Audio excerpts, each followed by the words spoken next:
Alright guys, I made it. I feel like hell. But this is my room. So you got a little tray, bed tray, whatever.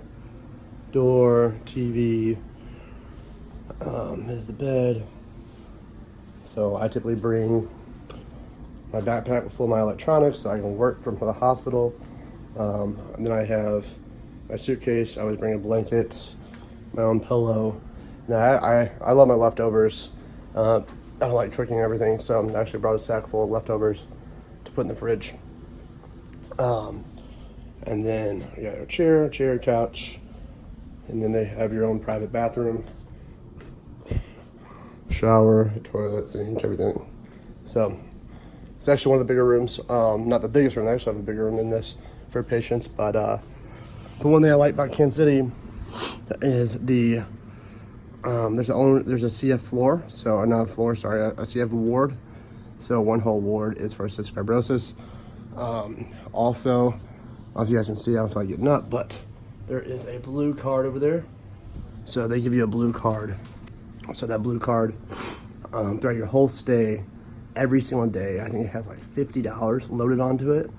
So every day you're able to go to the cafeteria and spend $50 if you want to on whatever, like cafeteria food, snacks, drinks.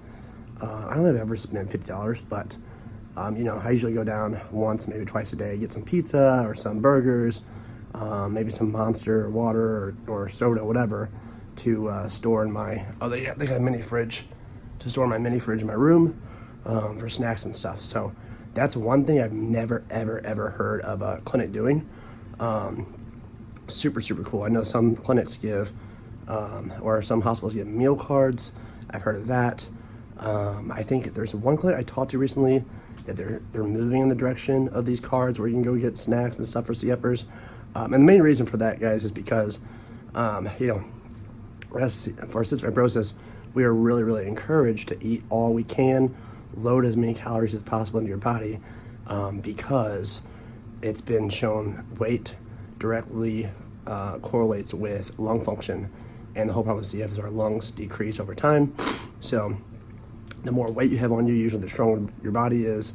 And we're not really gonna get fat. Like, that's not really a CF thing. Our bodies don't digest food normally, or like they should, I should say. They do digest food, but that's why we take our enzymes, stuff like that. But anyway, so that's one of the reasons that they go to the extra links with these cards. We also have a menu we can order from all day, anytime, except for like after like 7 p.m. at night, they're closed. So that's why the cards come in handy if you stay up late like I do. Go down at night and get your some food and some snacks and stuff. So all right, we're all getting set up. They brought me some water. They brought me some Coke. They know I like my Pepsi and my Coke. We're probably gonna have the nurse come in, run some tests, put an IV in my arm. So we'll see.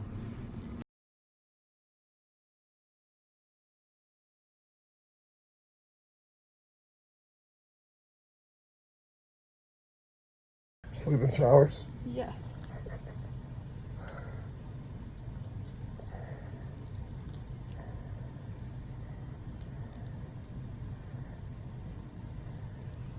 That's probably true.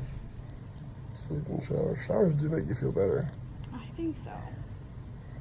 The other thing is, like, I've noticed whether I'm sick or not, if I'm like in the house for a few days, just working, whatever, I get like in a slump.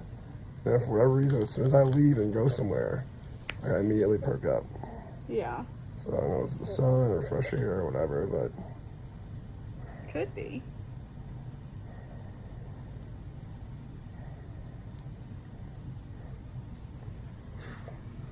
that's on there, huh? Well, they tell us to twist it a little bit, but sometimes people twist it a little more than what I would like them to do. Got it. There we go. You know?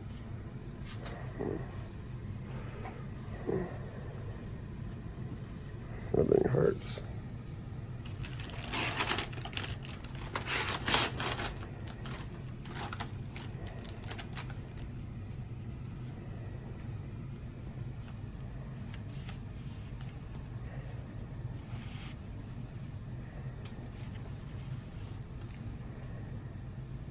Do you need me to lay it flat or anything? No. Oh.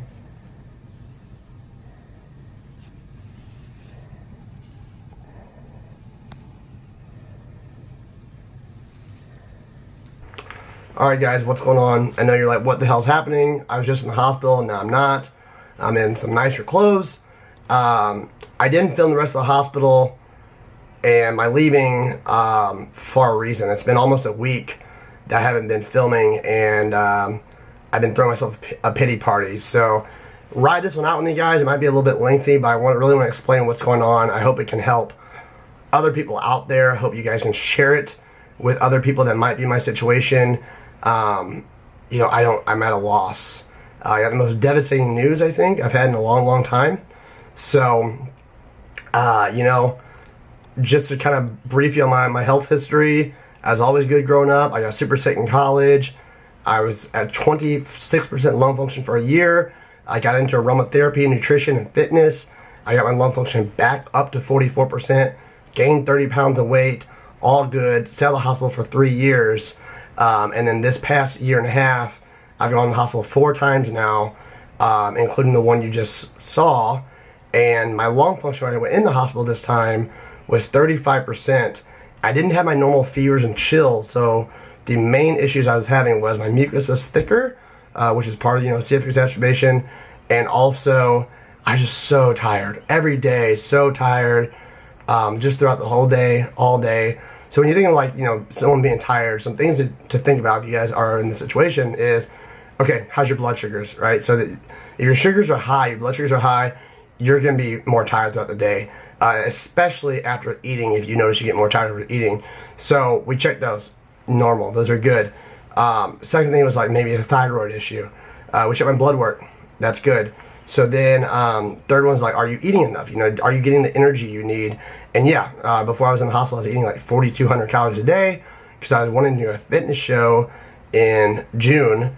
So I was trying to put on a lot of weight for that. And yes, so that was in check.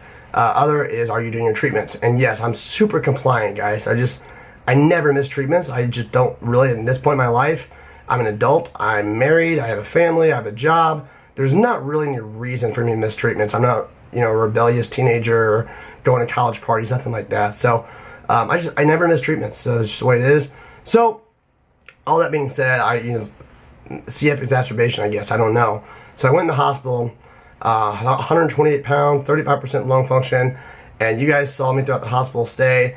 Well, then we did PFTs at week 1, and I was 21%, I think, 23%, and so we were shocked, right? You know, what did I do? I've been on IVs for a week, so it's like, okay, let's think about what's wrong. You go through a checklist of what's wrong, what could be wrong. 1, am I eating? Yes, I was eating good. I didn't really lose any weight in the hospital. 2, okay, am I on the right antibiotics? All I grow, guys, is Pseudomonas. I used to grow Staph and Chromobacter, and ever since I started doing the oils, I don't grow those anymore. I only grow Pseudomonas. So I'm on Zosyn and tobramycin. Both of those are strong IVs that attack Pseudomonas. My lab results show my Pseudomonas is sensitive to those. So those are the right IVs. Okay, check. Am I doing my treatments? Yes. Respiratory comes around 4 times a day, does my airway clearance, does my nebulizers, check. You know, am I sleeping? Yeah, I was sleeping pretty good. Not the best in the hospital, but not bad. Everything was just in line. So we were at a loss of like what could be happening. Was I exercising? And I tried to go to the exercise room and do the treadmill at least half an hour, 20 minutes or 30 minutes every single night. You know, at a steep incline, at a little bit of a fast, like moderate pace. I had to wear oxygen, but I was doing exercise. So everything was, the check boxes were all there. And the last thing we thought of was prednisone. So I'm not good on prednisone. I've had to take heart rate blocker if my heart rate got too high. I've had to take like extra strength vitamins. My potassium and magnesium levels were depleted. I've had to take insulin with every meal. My blood sugars are out of control. And so the doctor's like, look, I can't send you home. You know, on 25% lung function, I can't logically send you home to do IVs at home because I'm just so worried about you. And, you know, it might be time to talk about the big T. And so, you know, that word is transplant. And I'll go into that here in a minute. So, anyway, I said, I'll try anything at this point, you know. I didn't know. I was shocked. And it's the lowest lung function of my life. So we tried prednisone, and we did it for 3 days, 40 milligrams per day. I only had one bad blood sugar. It was 270, 2 hours after eating, so I had to take insulin for that. But otherwise, my blood sugar levels were even okay on prednisone. So I only take one pill in the morning for my blood sugar. It's called Tradjenta. I've taken it for 10 years, and it manages my blood sugars relatively well. So after 10 days now, my PFTs were 25%, my FEV1 25%. So devastated. You know, I didn't know what to do. I did not think I would be at this point in my life. You know, I thought a transplant would be a lung transplant, double lung transplant would be you know, maybe 5-10 years down the road, if no medical science, you know, comes out with a new medication. So just super shocking, guys. You know, yeah, worried, definitely, scared, definitely, disappointed for sure. You know, just you're sitting there trying to think about what went wrong, like how did I get here? And I think that's the first thing to think about is how did you get there? You know, you got to fix those things first.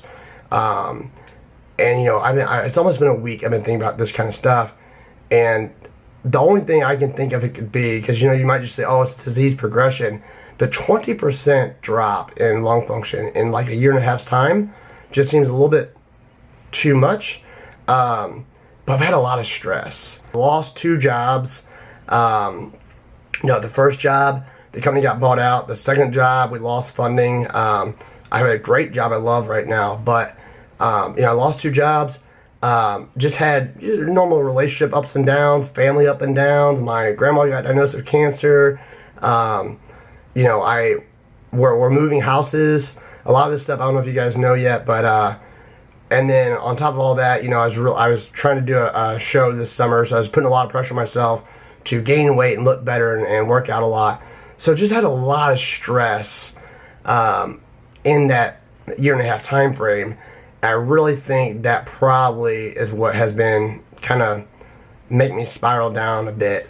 But guys, now I'm here, you know, and what do I do? So I've acknowledged what I think the problems are. So going forward, I want to share with you guys my plan, and what I think is going to be good is because you guys are either going to see, one, I bounce back and how I did it. It's all going to be here on my videos. Or 2, I don't bounce back and the dogs. 2, I don't bounce back and you guys are going to see the road to transplant. So transplant is not a good thing, guys. It's a great thing if you really need one, right? On your deathbed, if you're going to die or get a double lung transplant, I would take the transplant. However, that's a whole nother video I'm going to make for you guys so you can reference what I'm talking about and why transplant is not always a good thing, and all the complications and stuff like that that comes with it. And I want one when I need one, but I just not think it would be this time. And the biggest upset about all this is there's a new drug coming out for CF. It's a triple combination therapy that comes out at the end of 2019, and that's supposed to raise the lung function by 10-15% just in the first few weeks, and may do even better, you know, long term. So my goal right now, the main goal my doctor and I talked about, is I have to optimize my health to make it to get that drug by the end of this year before I need a transplant. And you guys might be thinking, oh, that sounds easy, but guys, it's May, okay? So that's over 6 months away, and you guys just saw I lost 20% lung function in a year and a half. I'm at 25, I don't have 20% more to lose, so that's a big deal. And so, you know, what does that mean? I don't know. One, stress, right? I'm gonna try to very much decrease my level of stress. I tend to be a perfectionist in stuff I do, and so therefore I worry about it a lot. I try to like get every little detail right. So that's number 1. Number 2, oils. Whether you guys believe in them or not, they really have helped me a lot. Back when I was my sickest, 2014, I'm ramping up the oils, staying religious strictly on those, that I do them every day. 3, fitness. So I tend to work out a lot, 4 or 5 days a week, but I might do a little cardio, and then I do an hour, hour and a half of weights.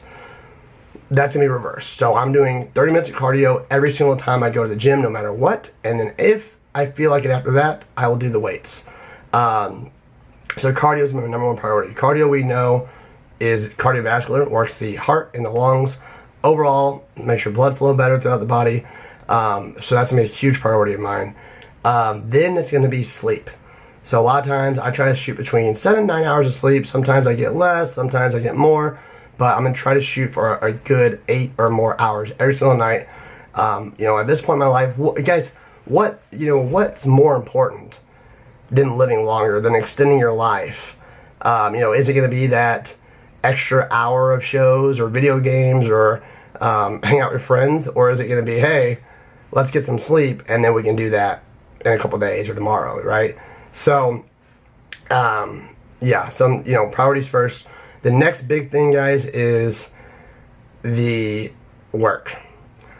Work's a really, really hard topic for me because my work's not necessarily stressful.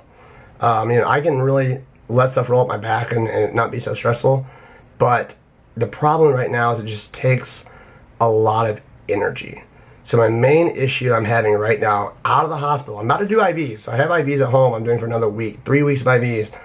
The main problem is I'm so tired. Like, just simple stuff throughout the day. Like, I came home, I've been sleeping from 8 hours to 13 hours a night since I've been home. And still, I'm getting so tired when I walk around the house, cooking meals, just doing normal everyday stuff, that I just, throughout the day, I'm like, oh man, I could just go back and take a nap right now. And when I am sleeping, I don't want to wake up. I wake up and I'm like, oh man, this feels good. I just want to go back to sleep, which I get, you guys. Everybody feels that way because we love our sleep when we're asleep. But if you guys get a certain amount of sleep, I'm sure you guys are probably like this. I've always gotten, in most of my life, I get 12 hours sleep.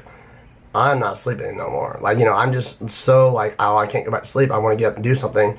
And now I'm not like that. Now I'm just oh, I could just sleep forever, it feels like. So anyway, that's the problem right now. So, my thought process is, okay, what do I do about work? Because work brings me a lot of happiness. It brings me a lot of purpose and motivation, and I like getting up in the morning and feeling like I'm important. I need to be somewhere. But that's not worth my health, right? Why work until I die if I'm gonna die soon? Or what if I don't work, I get better and live another 20, 30, 40, 50 years, and now I can work some more if I want to, right? Obviously, the second answer is the best option.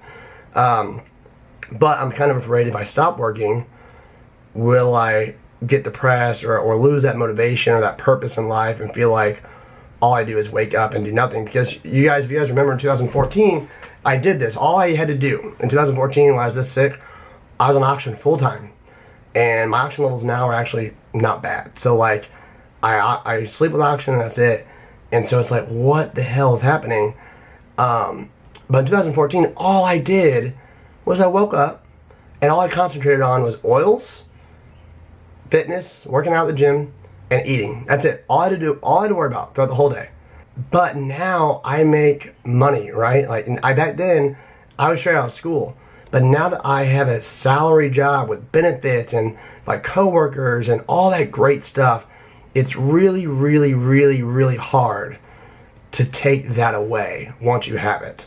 And a lot of people, kind of like someone that makes a lot of money, a lot of people say, oh, millionaires, oh, you make so much money that you could just, you could use it for better stuff, charities and stuff. And yeah, that's true, they could. But if you have someone that makes a lot of money and they're used to supporting their family for 5 years on that income, if you now take away some of that income, they're going to be devastated. They're going to hold on to it, right? Because it's just, they're used to that. It's really hard to cut back once you have it. And I'm nowhere near a millionaire, but you guys know what I'm saying. I was making nothing back in 2014, and so I didn't mind staying at home doing nothing all day and just trying to get better. And now everything would be okay. It's not like I'd be devastated. Everything would be okay. it's just hard to give that up. So anyway, guys, I just, you know, I will wrap this up. So going forward, my current plan is oils every day, exercising 4 times a week at least, cardio first, and obviously getting a lot of sleep, good sleep, not missing treatments, don't usually have a problem with that, and then seeing how I am a month or 2 from now. If I have not improved a month or 2 from now, then I'll worry about taking a leave of absence from work. Because like I said, guys, my main goal right now is to make it to that new medication at the end of the year. That's all I gotta do. So, that's where I'm at, guys. That's why you guys haven't seen the rest of the video. That's why I'm in these clothes. I just got off work. And even at work, you know, I have a desk job. I don't have a labor job, but I'm just so tired. So I guess it's, you know, a lot of mind work. I make apps, but a lot of mind work, I guess, and just kind of drains me. So I'm worried about not having the energy to exercise after work if I have to come home and I, you know, want to spend time with my family and do treatments and eat and all that kind of stuff. And, you know, I'm working 8 hours a day. So something to think about. But that's where I'm at, guys. I'm kind of lost, kind of worried, scared, overwhelmed.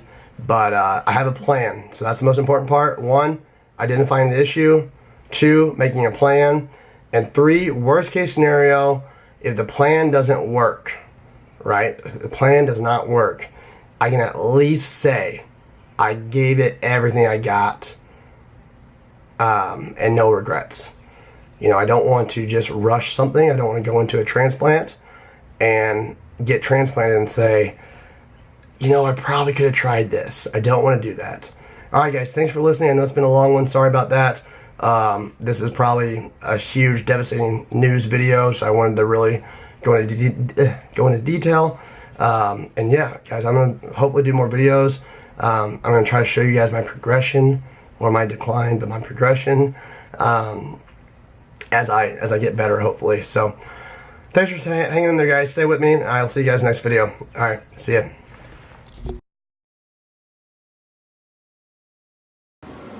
Alright, here in the gym, first day back from the hospital. I'm all sweatpants, sweatshirt, big headphones on, so that way I don't look like I'm showing any skin. Got nothing to show right now anyway, but just want to explain that I have no energy at all. It's funny to me to hear people say, oh, you're young, and you're a guy, you're young, you're fit, like, you have tons of energy to go to the gym and work out, you know, that's why you're able to get in there.